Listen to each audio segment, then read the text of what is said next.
C'est François Pelchat, je suis associé chez Immostar, développeur, manager de propriété. C'est nous, avec l'équipe, qui avons conçu, construit le UP, un immeuble de 187 appartements de prestige, 3 étages de stationnement souterrain, et probablement le premier immeuble à avoir la certification WELL au Québec et au Canada. Hein, Maude? Oui. Bonjour, Maude Pintal, associée chargée de projet senior développement durable chez Edifica, une ferme d'architecture et design située à Montréal.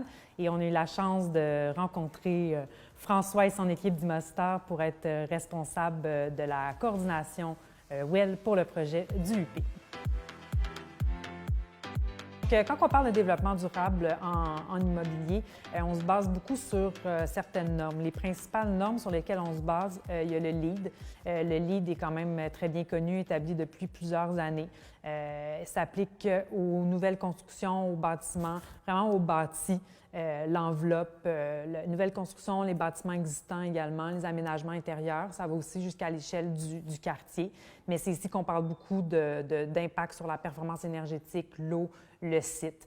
Quand on va vers le WELL est vraiment le premier et le seul à date des systèmes de certification qui se concentrent 100% sur la santé et le bien-être des occupants.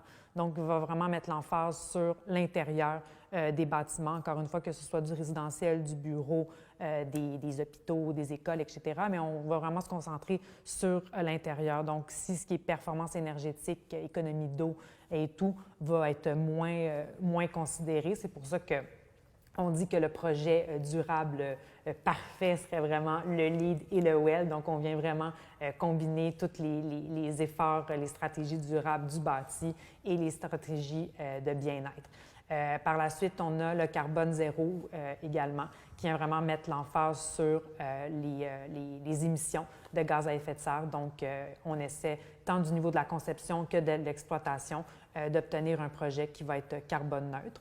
Et finalement, on a le BOMA-BEST, qui est vraiment pour les bâtiments commerciaux, l'immobilier. Donc, on parle de performance environnementale et de gestion. Donc, on va s'attarder vraiment à tout ce qui est la performance énergétique, la performance de l'eau, mais tout ce qui est aussi d'approvisionnement des bâtiments. Donc, c'est vraiment les normes globales, en général, qui sont utilisées dans le milieu là, du développement durable. Exactement. Tu sais, puis nous, chez Immostar, le fait d'aller chercher des certifications indépendantes, c'est comme si on avait quelqu'un externe à nous qui venait vraiment approuver une qualité supérieure et plus performante à nos différents projets. Par exemple, notre bureau à côté ici, le siège de Promutuelle Assurance, c'est un immeuble LEED. Donc, le premier immeuble LEED, nouvelle construction qui a été fait à Québec. Il va avoir une efficacité énergétique qui est vraiment incomparable, avec un système de géothermie qui va te permettre de consommer 1,65 $ le pied carré versus un immeuble habituel qui est autour de 2,25, 2,50. Donc, ça te permet, par cette force-là, d'aller chercher des locataires que tu ne serais pas nécessairement allé chercher si tu n'avais pas ces avantages-là. Pour le bâtiment ici de la certification WELL, comme développeur, bien, nous, ça nous pousse à faire les choses un peu autrement. Par exemple, l'intégration de la biophilie dans l'immeuble. Les cages d'escalier vont être adaptées avec de l'art, avec des phrases qui t'encouragent à les utiliser comme « Let's go, avance, tu vas perdre des calories, c'est bon pour ta santé, souris ». Donc, plein d'éléments comme ça qui sont ajoutés dans le bloc, mais qui vont rendre la clientèle plus heureuse, puis qui vont les encourager à utiliser les systèmes, à moins utiliser les systèmes mécaniques. Ouais. Donc, c'est vraiment l'objectif. Puis, comme je disais tantôt, là, on le ressent déjà, l'impact positif sur notre clientèle. Techniquement, ça devrait les amener à être plus heureux, à rencontrer plus de gens, à marcher plus, bouger plus, donc aller peut-être moins à l'hôpital. Ouais. Donc, c'est tous des éléments comme ça qui vont avoir un effet bénéfique à long terme sur nos résidents. Ouais. Puis comme on le disait avec la pandémie, c'est sûr que ça a changé beaucoup la manière qu'on voit nos espaces intérieurs. On passe 90 % de notre temps à l'intérieur, dont 50 % de ce temps-là à la maison. Ça, c'était avant la pandémie. Donc, je dirais que depuis 2 ans, le 50 % a augmenté de beaucoup. Fait que c'est sûr que dans un projet comme ici, de vraiment mettre l'emphase sur une conception axée sur la santé, le bien-être, on vient vraiment transformer c'est quoi là, un milieu de vie pour les gens. Puis dans un épisode de pandémie comme ici, comme ce qu'on vit maintenant, pardon, c'est vraiment, c'est un plus, c'est un bon timing comme on dit, mais c'est vraiment un plus. Puis comme mentionnait François, on vient chercher des certifications officielles avec le WELL, avec votre siège social, mais c'est sûr qu'on n'est pas obligé nécessairement d'aller chercher ces certifications-là pour faire des bâtiments durables. On peut aussi se baser sur ces stratégies-là sans aller chercher la certification, mais c'est sûr que l'accréditation vient vraiment confirmer la mise en place de ces mesures-là. Fait que ça aussi, ça amène une crédibilité auprès des clients, mais aussi de l'investisseur institutionnel qui vient dire, bon, mais ils se sont rendus jusqu'au bout, puis techniquement, avec l'accréditation, mais tu es obligé de garder tes standards élevés. Exactement. Fait que tu peux pas t'asseoir dessus et dire, je l'ai, c'est terminé. Non, non, il faut que tu continues à travailler fort puis à livrer une performance pour tes gens qui y habitent ou qui louent tes espaces. Puis ce qui est bien aussi, c'est avec le WELL, il y a une recertification. Donc, une fois que le UP va être certifié à tous les 3 ans, on doit se recertifier si on veut maintenir notre certification. Donc, à travers ces 3 ans-là, on doit quand même démontrer certaines performances, une continuité de ces performances-là. Donc, on ne peut pas juste dire « Ah, c'est réglé, merci, bonsoir ». C'est vraiment, là, il y a une continuité, il y a du travail en continu. Il y a plusieurs définitions au mot développement durable. Pour moi, le développement durable, bien, ça le dit dans le mot durable, c'est de faire attention. Donc, c'est de construire un bâtiment, de concevoir un bâtiment qui va respecter l'environnement dans lequel il est, qui va respecter les gens qui l'habitent, puis qui va durer longtemps, soit par son efficacité énergétique, par la qualité de ses matériaux, par sa diminution de consommation d'eau, par tous les éléments qu'on va mettre à l'intérieur du bâtiment pour qu'il soit durable. C'est important de rejoindre, d'atteindre les besoins de la clientèle d'aujourd'hui, mais celle aussi du futur. Puis si on n'est pas des gens qui développent des produits aujourd'hui qui vont s'adapter aux nouvelles réalités du futur, mais on passe à côté du bateau. Donc c'est pour ça que le développement durable ou les bâtiments éco-énergétiques, LEED, WELL, vont faire maintenant partie prenante des développements d'Immostar parce qu'on regarde vers le futur. On sait qu'on a des enjeux avec la population. La pandémie a mis l'accent sur l'individualisme et le fait que c'est important de rencontrer des gens. Elle a mis l'accent sur la santé et le bien-être des gens. On entend la crise climatique à travers le monde au complet, la sécheresse, les feux. C'est des problèmes qui augmentent d'année en année. Donc, il faut que tout le monde puisse faire un peu sa part pour être en mesure d'aider à atténuer ces effets-là, pour qu'on puisse vivre heureux en santé dans une planète verte le plus longtemps possible. Bien, je pense que François, tu l'as bien résumé.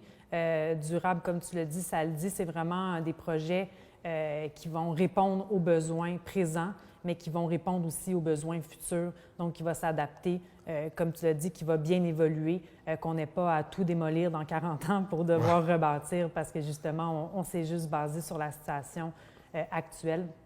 Donc, je pense que ça définit bien là, un projet performant aussi. La performance, comme tu l'as décrite, là, avec l'énergie, l'eau et tout. Donc, je pense que ça définit bien. Oui, puis, tu sais, Maud, je peux compléter qu'est-ce que tu dis. On se rend compte que la clientèle qui développe des projets immobiliers, que ce soit du point de vue investisseurs, développeurs, municipalités, sont beaucoup plus ouverts à entendre parler de développement durable. Je te dirais que c'est comme actuellement the talk of the town. On en parlait moins peut-être il y a 10 ans, mais aujourd'hui, avec tout ce qui s'est passé récemment, là, on sent vraiment un engouement, puis on sent vraiment une volonté de la part de tout le monde de changer puis d'aller de l'avant pour qu'on soit plus heureux là-dedans. Donc, c'est un bon pas en avant. Je pense que le principal enjeu, c'est de mettre en action ces principes-là. L'intention est là, le désir est là. C'est sûr que ça change les façons de faire, ça change les façons de travailler, de concevoir, la façon d'interagir aussi, les stratégies à mettre en place. Donc, je pense que c'est là le plus grand enjeu que nous, on voit en tant que professionnels quand on accompagne les clients. C'est vraiment de les convaincre qu'il y a un avantage à mettre en place, que ce soit au niveau d'une certification ou des stratégies durables, mais qu'il y a des avantages, qu'il va avoir un retour sur l'investissement, que ton bâtiment va être plus facilement opérationnel, qu'il va être plus sain pour l'individu, qui va avoir un meilleur taux de productivité pour tes employés, qui va avoir un moins gros taux de roulement et tout. Donc, il y a ces avantages-là, mais c'est vraiment de convaincre ces gens-là à mettre les efforts qu'il faut et d'adapter sa façon de voir les choses, de travailler aussi avec différents professionnels. Parce que c'est sûr que ça évolue puis que ça vient sortir les gens de leur zone de confort, là. Puis moi, si je peux compléter, nous, chez Immostar, on est plus sur le terrain des vaches, comme on dit, c'est nous qui le concevons, qui vont le construire avec l'aide de nos professionnels. les plus grands enjeux qu'on a souvent dans un développement, dans un projet similaire au UP, c'est que le coût de construction et le coût d'opération du bâtiment va être différent qu'un bâtiment plus traditionnel. Donc, nous, on doit adapter nos équipes, on doit augmenter nos budgets de construction. Puis au bout de la ligne, vous le savez, si le coût de projet coûte plus cher, bien, c'est le locataire qui va avoir un loyer qui est plus élevé. Qu'est-ce que le locataire est prêt pour avoir un projet axé sur le développement durable, à payer une prime pour vivre dans un environnement, oui, qui va se sentir mieux, qui va avoir une efficacité énergétique augmentée, mais on est en train de faire le test actuellement. Puis qu'est-ce que je peux vous dire, c'est que ça va faire un peu plus que 6 mois que le UP est ouvert et a accueilli ses premiers locataires et que ça fonctionne. Donc les gens sont bien, les gens sont heureux, les gens renouvellent leur bail pour les prochaines années. Donc, ils sont prêts à payer une prime supplémentaire pour vivre dans cet environnement-là. Nous, on les éduque petit à petit à faire des petits gestes quotidiens pour améliorer justement l'efficacité de l'immeuble. Donc, tout ça ensemble, c'est beaucoup, beaucoup, beaucoup de travail pour une compagnie comme ImmoStar. Mais si on ne le fait pas, qui va le faire? Donc, ça prend des gens qui vont être en mesure de faire les premiers pas pour, après ça, tirer le reste de l'industrie à ce que ça devienne une norme obligatoire pour tout le monde. Donc, c'est vraiment ça qu'on s'est donné comme objectif, comme compagnie, puis c'est ça qu'on va atteindre au cours des prochaines années. Puis je pense qu'avec ce projet-ci, le UP, c'est vraiment le parfait exemple parce que tu te fais approcher beaucoup pour savoir comment ça se passe, c'est quoi les avantages et tout avec le Well. Comme on l'a dit, on est dans les premiers projets au Québec, même au Canada, donc c'est nouveau pour tout le monde, mais on voit vraiment les avantages. Puis à la fin du projet, avec les autres intervenants, les concepteurs, ingénieurs et tout, oui, on en a arraché un peu, entre guillemets, pendant le processus parce qu'il y a des éléments qu'on n'était pas habitué de faire, qu'on ne faisait pas, qu'il a fallu On était les premiers à défraîchir la trail. On se posait des questions et tout, mais une fois fini, le modèle est là. Puis pour vous, en tant que développeur immobilier, c'est merveilleux parce que pour vos futurs projets, la base est là, puis vous êtes sur une lancée. Là, vous donnez l'exemple parfait, c'est vraiment... Il y a un appétit pour l'investisseur. L'investisseur institutionnel qui doit investir de l'argent plus vert, d'avoir un produit comme aujourd'hui, mais techniquement, ça l'intéresse. Puis après ça, ça lui permet de l'appliquer partout dans le reste du pays. Donc, il y a plein d'avantages pour tout le monde. Moi, le meilleur conseil que je peux vous donner, c'est d'y croire. C'est vraiment le meilleur conseil parce que à mesure que vous allez avancer dans vos projets, vous allez avoir plein d'embûches. Puis le plus grand embûche que vous allez avoir, c'est l'investissement. Donc, c'est beau de faire des projets innovateurs, de faire des projets créatifs, de faire des projets différents. Mais au bout de la ligne, il faut que vous y croyez, puis il faut que vous poussez. Il faut que vous mobilisez les gens autour de vous, les équipes autour de vous pour être en mesure qui croient à votre idée, puis qui s'engagent, qui se mobilisent, puis qui décident d'avancer avec vous dans ce projet-là. Ça, c'est le meilleur conseil que je peux donner aux jeunes, c'est que vous êtes les prochains à concevoir, à construire les bâtiments, mais vous êtes aussi les prochains à vivre dans ces bâtiments-là. Fait qu'aujourd'hui, dès aujourd'hui, on doit penser à comment on va les construire, les concevoir, les faire, afin qu'ils soient en mesure de répondre à vos besoins, qui deviennent de plus en plus exigeants par rapport à tout ce que vous connaissez sur la planète. Donc, c'est mon meilleur conseil. Je pense aussi que le développement durable, toute cette approche-là, c'est l'avenir. On est dedans, on commence. Puis vous allez continuer. Fait que vous devez maîtriser ça, vous devez être au courant parce qu'on va vous en parler, puis on s'en va vers des constructions puis des réalisations de projets et tout qui vont que suivre ces exigences-là. Donc, sortez de votre zone de confort aussi. N'ayez pas peur d'essayer de penser comme out of the box, là, pardon, puis de voir comment est-ce qu'on peut pousser quelque chose encore plus loin, même si c'est des idées un peu folles.